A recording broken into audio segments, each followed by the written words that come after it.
Поддржано од болница Дериндере. Градот Радовиш е познат како светски и европски шампион во борење.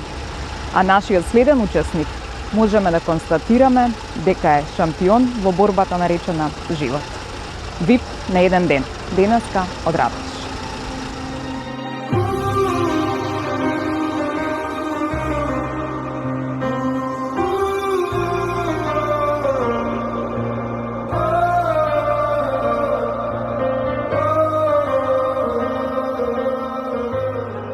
Сум слушнал дека сум од Куманово, сум слушнал така, и дека мајка ми немала сесо да ме чува, ме фалила во контењер.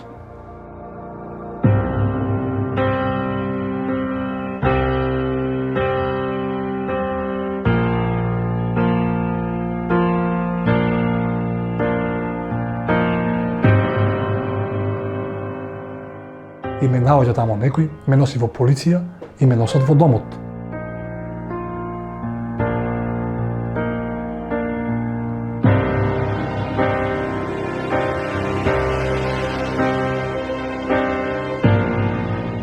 За во домот дали сум имал име, не знам.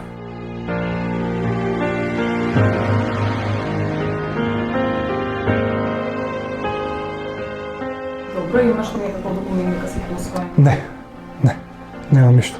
Таков документ немам.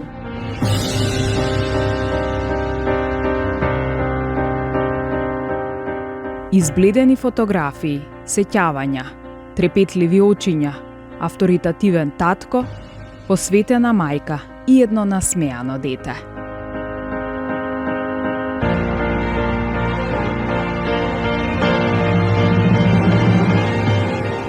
Хронологија на спомени зачувани во албум на семејството Ѓорѓиеви.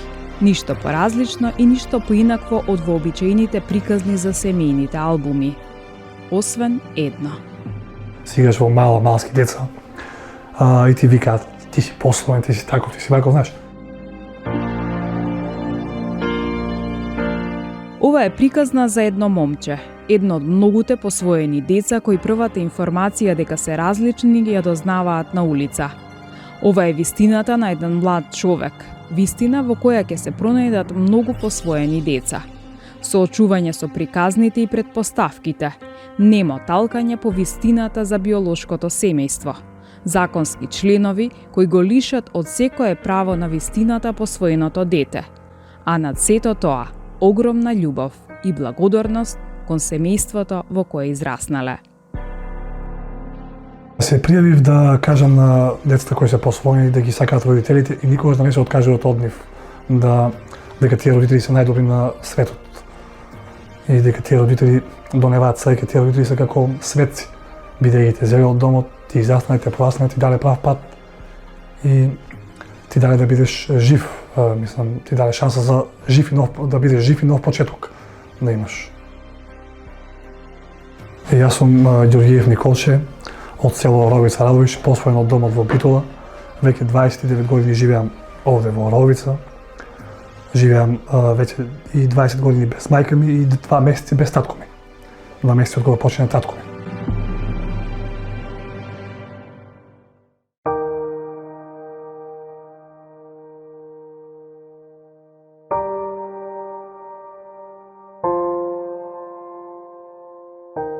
Ова момче својата приказна на посвоено дете одлучи да ја сподели со нас. Не да се жали, не да тагува или осудува. Имав причина, вели, зашто е бескрајно тешко да си сам. Сега сум оставен, тешко е да биде сам, не би пожелал на никој да биде сам, најубаво да имаш фамилија, кога со фамилија се осеќаш силен, се осеќаш моќен, се осеќаш јак, имаш на кој да плачеш, имаш и на кој да се смееш, имаш на кој да кажеш, да споделиш, работиш што се тешки за тебе, да пример дома татко ти на мајка ти може да кажеш се, а јас сега нема на кој да кажам ништо. И малку ми е тешко. Николче својата приказна ја започна со пријавата која стигна во нашата емисија и шокантниот податок дека е најден фрлен во контејнер. Сум слушнал дека сум од Куманово, сум слушнал така, и дека мајка ми немала сесо да ме чува, ме фрлила во контејнер. И ме наоѓа тамо некој, ме носи во полиција и ме носат во домот. Да полицијата кога видела дека нема родители и да се јави за тоа дете, ме носат во домот во Битола, од кај што сум посвоен.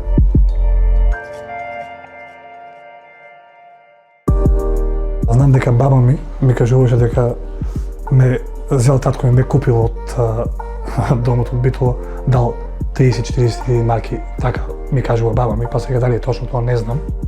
И се тоа предпоставки и приказни. Николче не знае ниту дали имал име кога бил посвоен. За во домот дали сум имал име, не знам. Не знам, јас сум роден на Митровден, па сумнам дека сум се викал Митри за тоа, а овде кога ме донеле, ме крстил кумот Николче. Се викам Николче и не знам дали сум имал име во домот. Документ за посвојување нема. Немам ништо. Таков документ немам. А што вели законот? Законот вели дека детето кое е целосно посвоено е еднакво со децата во крвно сродство. Тоа значи дека кога детето се посвојува, посвоителот има комплетно право да стави име на детето, нов матичен број и место на раѓање. А во самиот извод за мајка и татко му се пишуваат посвоителите. Се што било пред посвојувањето останува заклучено и запишано во книга со тврди сини корици, на која со големи букви пишува книга за евиденција и со мали букви на посвоени лица. 20 дни прашува. Ми викаат децата сум посвоен, кажете ми да знам. И они ми велат ти да си посвоен, ние ќе да сакаме и кога ќе умреш. Те молам, вика, нема да прашуваш веќе вако паше, ние сме ти вика на тебе татко и мајка. Николче ја продолжи приказната како го посвоиле. Неговите биле 20 години во брак пред да одлучат да го земат. Во брак биле 20 години и 20 години немале дете. И татко ми бил мокен, мислам газда човек, имал камиони, работел по Либија во странство, дојдол овде, после работел со фриждери, трговија, бизнисмен, така да кажам. И мајка, мислам, баба ми му рекла, зошто да биде друг овде на твоето имање, земи си дете. Не ми треба мене дете, знаеш. И мајка ми му рекла, треба ни дете. Дека ни треба, дека не може да живеат сами цел живот, дека треба и нив некој да ги чува. И татко ми не се нафатил дека така и после некој време прифатил. Отиделе во домот, потребат многу пари за дете, да дојдеш одмah с дете. Плаќа толку пари како што ми кажа баба ми и зимат ме за една ревела. И доаѓаме до моментот плаќање пари. Во прочистениот текст од Законот за семејство и делот посвојување, овој член, односно 97В од 2005 е избришан. Но претходно на вистина постоел и таму се утврдувало и висината и начинот на плаќање. Растењето на Николче било среќно, чуван, гален, сакан со безкрајна љубов, дури и тогаш кога другите му префрлувале, а тој се сомневал.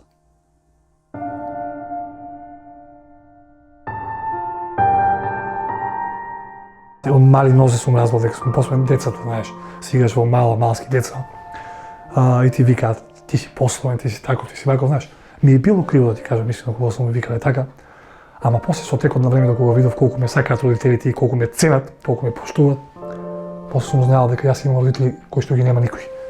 Да.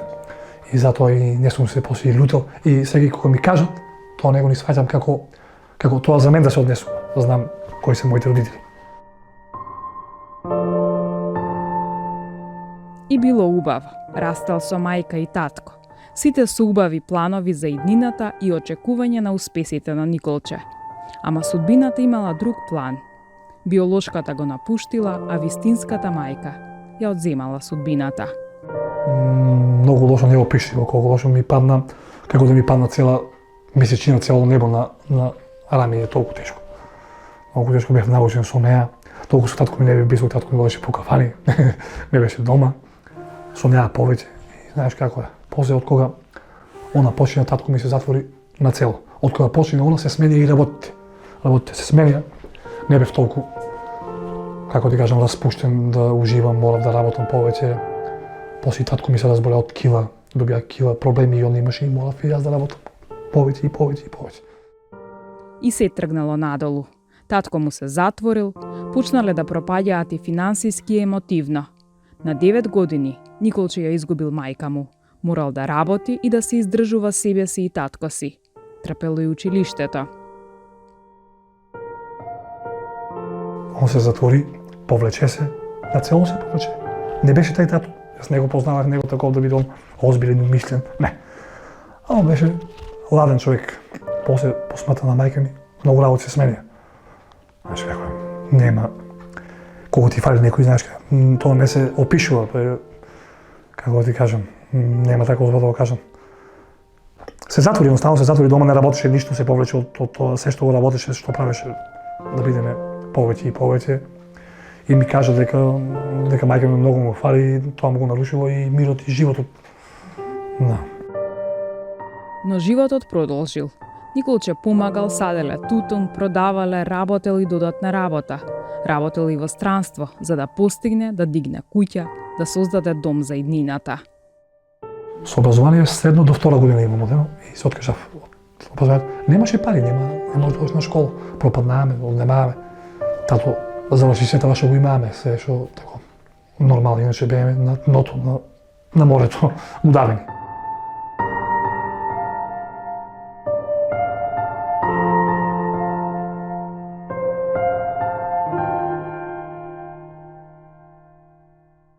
Тоа беа тешки моменти, едни од најтешките моменти, исто како мајка ми кога почна, ми кажа дека ќе почне, нема спас за тоа. Ама јас бев упорен. Сакав да биде, да остане жив. Со таа болест ми кажа тамо во болницата дека умирале за 6 месеци, а он живеа 3 години. Со многу труд, со многу напори, остана да живее 3 години до мене. А и сакав и да живее и повеќе. Ето, тоа може да го направам се. На смртната постела Николче ја дознал вистината. И пред да почне таа вечер, ми кажа дека сум посвоен. Ми олесна, бидејќи тој го кажа и ми кажа дека тоа не значило за него ништо, дека ме многу сакал. Ми кажа, ама знаеш како ми кажа, како од шала, разбираш. Од шала ми кажа, ама свати дека е тоа точно. Знаех од така, ама он не ми го беше кажал од него тоа никогаш. И падна во кома. Не, може да се разбуди и почина. Колку време беше болен татко? 3 години, цели 3 години.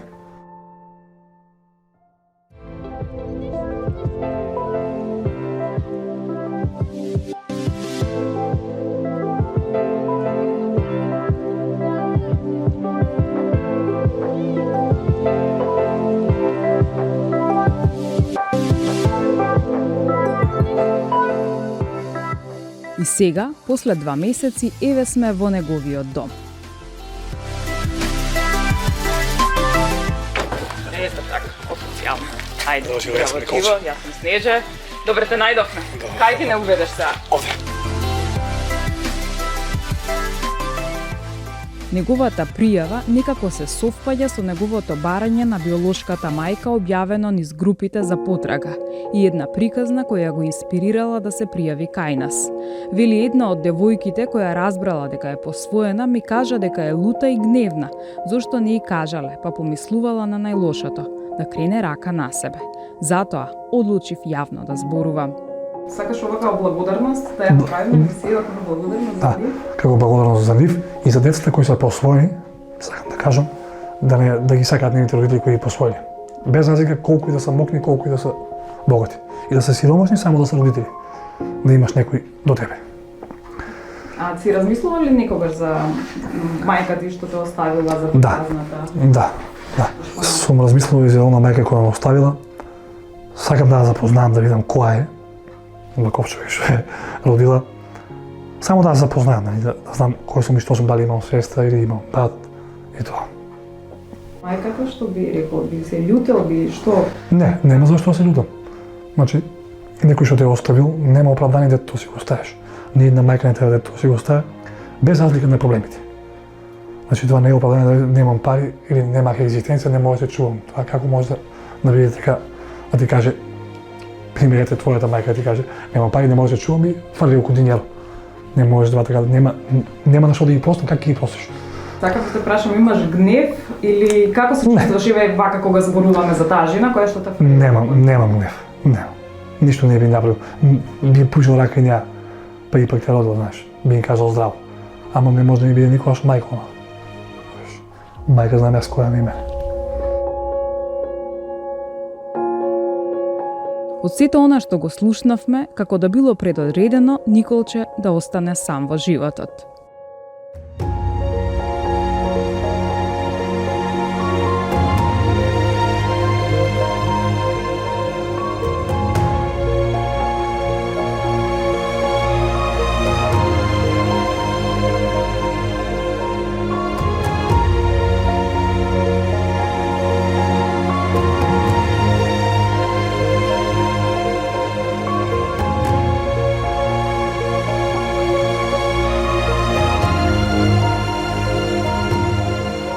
Судбината сакала да биде некогаш сам, ама судбината ја изгубила битката некогаш и ме зеле, била поразена. Ама со текот на времето судбината си оставила својата цел да остана пак сам. Тоа е живот, тоа не може да се смени. Тоа не го знаеме ние, тоа го знае Господ. Само тој знае што може да се случи утре со тебе. Така требало да бидам, морам да бидам сам, да осетам на кожа како е сам да бидеш. Ете. Како? Криво ли ти е за нешто? Да. Криво ми е зашто не се още живои. Да имаш со кој да се учам още повеќе и повеќе паметен да бидам. Бидејќи, они ми учеа само убави работи. Сум сакал да ми кажам дека сакам да останат живи, да видат внуци, да ги израснат, разбираш. Сум сакал да ги кажам дека ги многу сакам, секој ден да ги го кажувам, ве сакам, разбираш. Тоа не сум ми го кажувал. Мислам доволно не сум ми го кажувал, ко сум го кажувал, ама недоволно. Сум сакал многу да го кажам тоа. Милиарда не постои тако број што сум сакал да им кажам. И сум сакал да ги кажам да бидат бесмртни, да не умираат, да бидат се живи. Тоа сум сакал да го кажам, ама да ете. Така требало да биде и се случи тоа, што треба да се случи.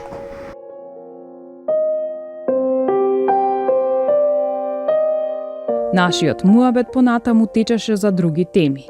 За девојките, за плановите со куќата, за работата. И на вратата се појави Стрина Гонца. Таман навреме да ни каже нешто за Николче. Таа му останала тука како најблизок род, лепенка куќа. Едните се во странство, другите починале. Добар е, ти е толку од Господ, ама да имаш една женичка, сама викам, жена да се женуваш. Добро, ќе донесам една невеста тука, ама тука да ја донесе. Тука, јас ќе ја командам. Ќе сукаме, ќе печеме, кифли ќе правиме, се ќе правиме, баници ќе правиме. Ама нема на кој. Кам да се нареда сега фамилија, имах јас голема фамилија. Ама, однема многу скоро се. На душману това да реко да. Така.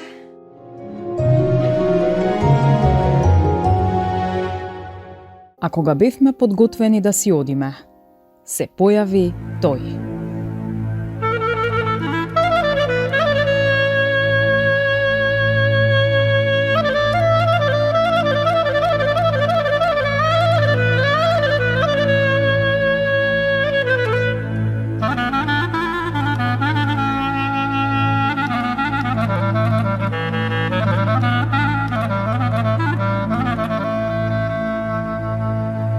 Nazdрави за љубов, наздрави за среќа, наздрави за секој ден.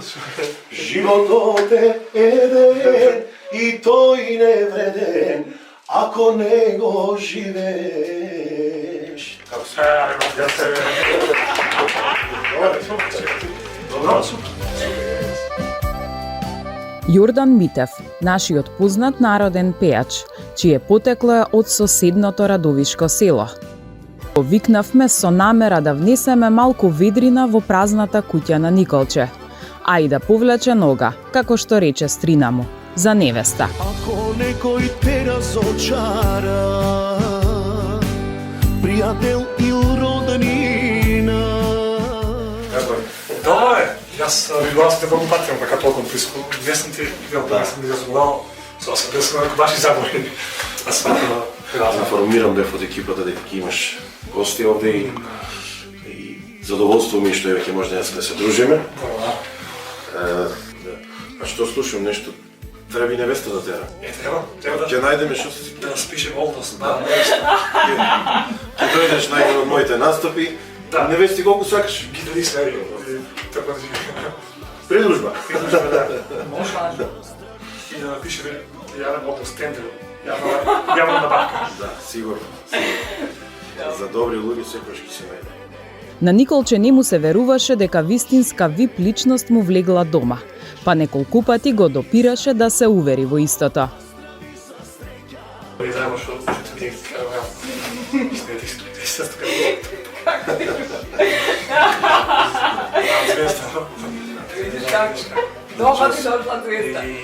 Освен како изненадување, Јордан денес ќе му биде и вип возач и ќе му го чува стравот од забар на Николче, заради кој пола од забите ги изгубил, а пола се расипале.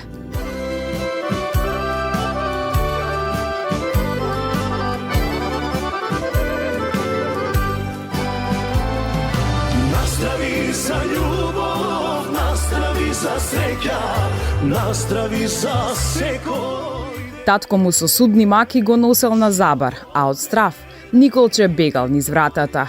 А сега, со шокот од убавина, се надеваме заборавил на стравот. Вие не може ништо да правите, јас што ви видехте, се направили ништо да они, супер ми.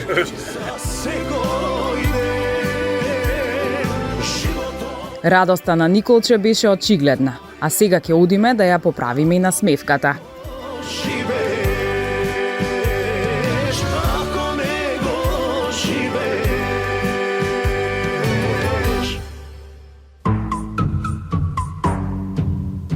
И плюс сега нема бегање.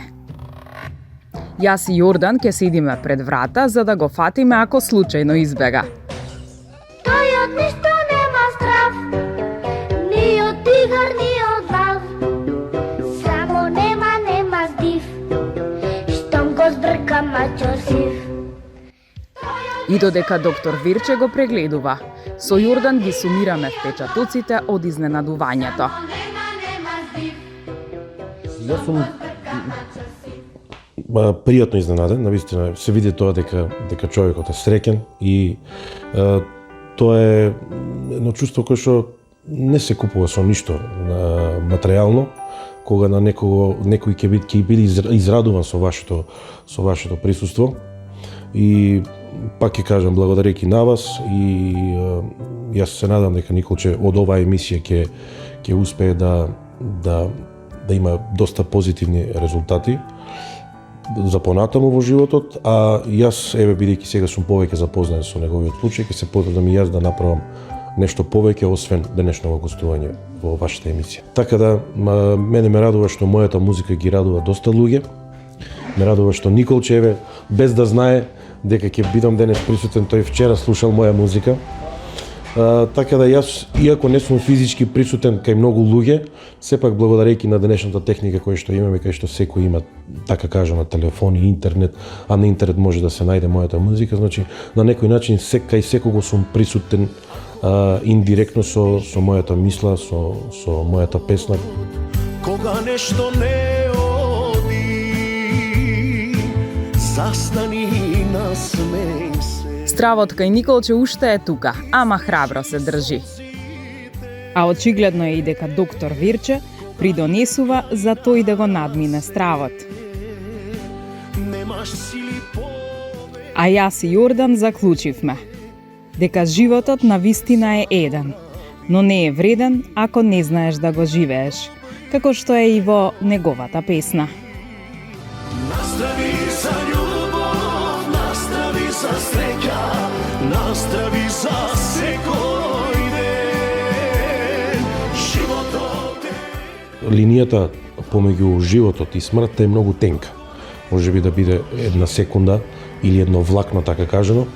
Така да треба да се радуваме на животот, да бидеме колку што е можно попозитивни Иако понекогаш е тешко да се биде позитивен, поготово во средините кај што ние живееме, бидејќи сме преокупирани и од многу други работи кои што не зависат од нас, но треба секогаш да ги извлечеме на најдоброто, барем да се трудиме колку што може.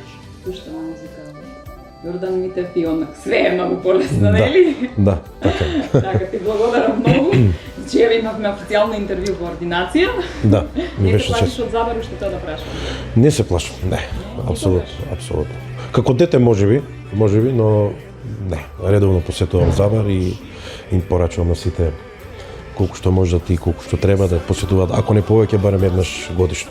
Затоа што, освен тоа што музиката е битна за насмевката, за да биде уште поубава, сепак Да. треба да имаме здрави заедно. Апсолутно. Да видиме колку ни се здрави заедно. Да. Добро, ти благодарам многу. Благодарам и на вас. Го поздравив и му се заблагодарив за денот за паметење на Николче.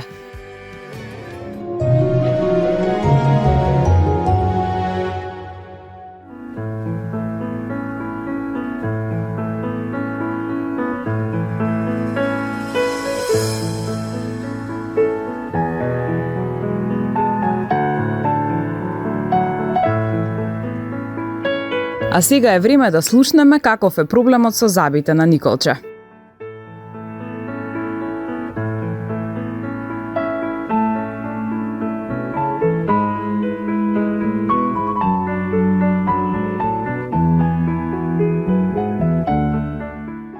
Према тоа што гледам во уста и на панорамската снимка, имаме еден доста комплициран случај со оглед на возраста. Нели сето тоа се должи на стравот голем што го има Николче.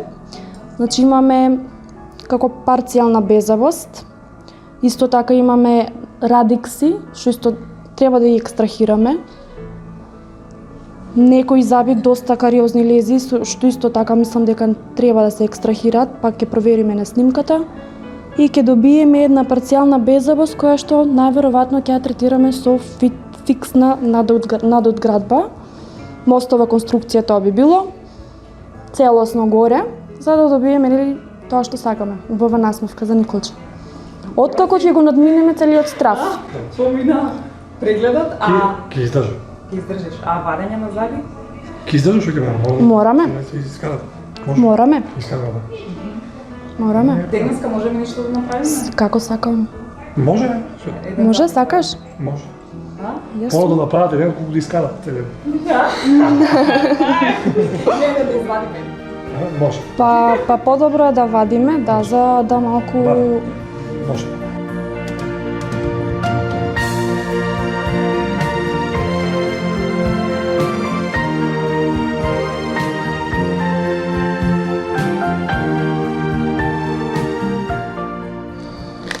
Мале кој гледам те игрите. Ништо сега нема да осетиш.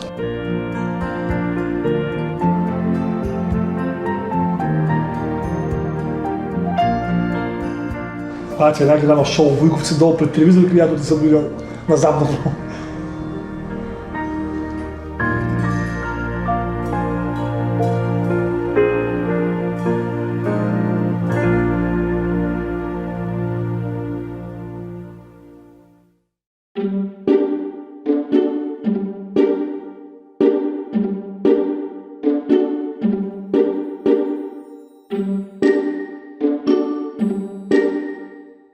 Сега си спремени за нови изненадувања тука? Да.